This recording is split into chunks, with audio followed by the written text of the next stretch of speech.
Você alguma vez já se perguntou se existem realmente diferenças reais no treinamento entre homens e mulheres? Será que as abordagens devem ser as mesmas ou é hora de considerar fatores específicos de cada gênero? A mulher, por exemplo, ela tem um limiar de dor muito maior do que o do homem. Muito maior do que o do homem. Só que a maioria das mulheres não se levam tão a sério. Porque aposto que, assim como eu, você já ouviu também as afirmações. E um exemplo que é clássico disso, mulheres. As mulheres são melhores endurancistas que os homens, né? Até o aparelho hormonal delas é mais adaptado a isso, né? O estradiol, ele é um hormônio que atua muito para o funcionamento de mitocôndria, então ele permite que tenha um endurance maior. Que faz sentido em relação à resistência, né? Resistência aeróbica, exatamente.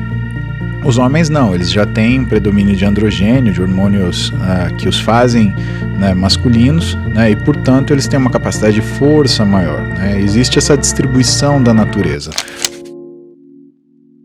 Independente do sexo ou idade, a realidade é um pouquinho diferente. E nesse vídeo, com muito embasamento científico, alguns papers e conteúdos acadêmicos, vamos nos aprofundar usando a ciência para quebrar os mitos no treinamento. Por exemplo, nesse estudo feito na Universidade de Maryland, no ano de 2001, foram separados 2 grupos. O primeiro grupo, entre 20 e 30 anos, foram 8 homens e 6 mulheres, e o segundo grupo, entre 65 e 75 anos, sendo 9 homens e 10 mulheres. Basicamente, os 2 grupos fizeram exatamente o mesmo treinamento de força durante 3 vezes na semana, ao longo de 6 meses. E ao final de 6 meses, a conclusão foi que não houve exatamente diferença alguma no resultado final, tendo pequenas variações na quantidade de massa magra adquirida e no percentual de gordura perdida. Então, mesmo que cada um fez exatamente a mesma coisa, ninguém foi favorecido pela idade ou pelo sexo. Mas a grande realidade é que, além desse estudo, foram realizados por diversos outros tipos de centros de pesquisa e estudos diferentes, e eles chegaram exatamente na mesma conclusão. Mas então você deve estar se perguntando, então a base de treinamento deveria ser igual? E a grande resposta é que, na verdade, não. O que se tem de base é que os estudos nos dão suporte, é que não deveríamos treinar tão diferente assim, mas sim levar em consideração apenas algumas adaptações básicas fisiológicas de cada gênero. Por exemplo, nesse estudo, onde é apresentado que mulheres em geral têm uma capacidade muito maior de resistência e são menos fadigáveis, cansam menos do que os homens, talvez seria interessante um treino mais voltado para altas séries, altas repetições, e já os homens com um treino voltado um pouco mais de força bruta, explosão e com um descanso um pouquinho mais longo.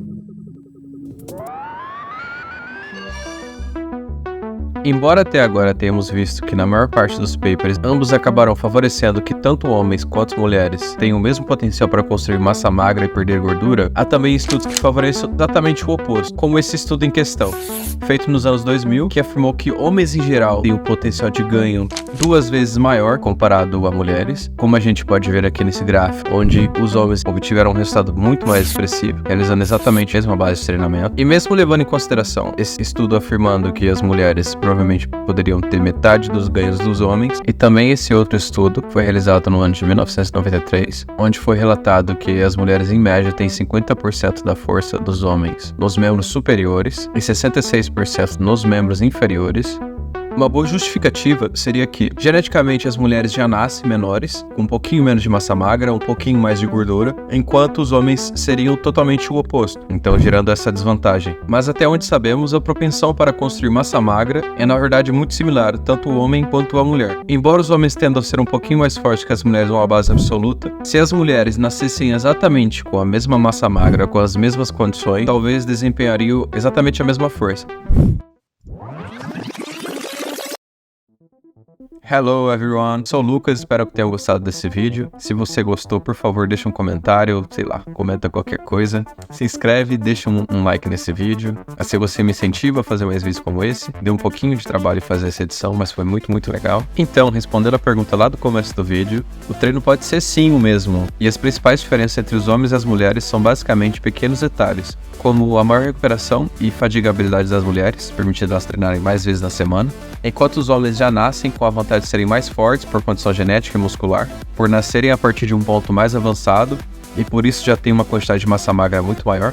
Mas se a gente colocar de lado essas nuances, ambos basicamente têm a mesma capacidade muscular e fisiológica para ter um desenvolvimento. A tensão mecânica não faz distinção de sexo ou idade. E seja você homem ou mulher, o treinamento é fiel a quem faz o que tem que ser feito. E a fisiologia do treinamento funciona para todos, que treinam e se dedicam de verdade na academia. Seja qual for a circunstância, os resultados são proporcionais de acordo com a sua dedicação e constância ao longo do tempo. E como já deu para perceber, mesmo depois desse monte de estudos e papers importantes, o que vai realmente te favorecer é se dedicar de fato, sem a preocupação sobre se vai ganhar um pouquinho a mais ou a menos por ser homem ou mulher.